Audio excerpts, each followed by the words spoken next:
më ka ndodhur në jetë, kam pas momente shumë të vështira, një lloj udhkryqi do të thoja në jetën time, kur jeta ime po merrte një drejtim tjetër,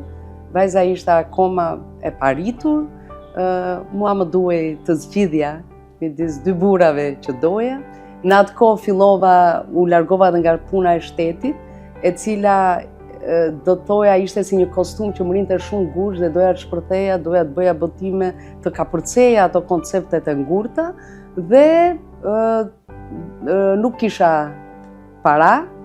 dhe prap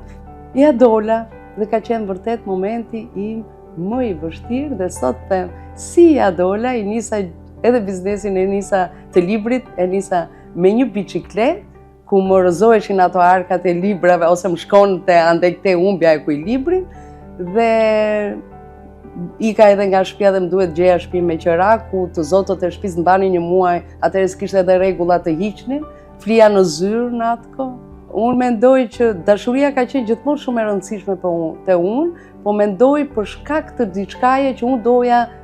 deri atë kohë kisha bërë jetën e prindërve të mi, që ka qenë jetë shumë e mirë, kisha bërë jetën e një familje të rregullt, e shumë gjërave që isha brenda një lloj konvencioni të caktuar, unë thjesht doja të filloja jetën time.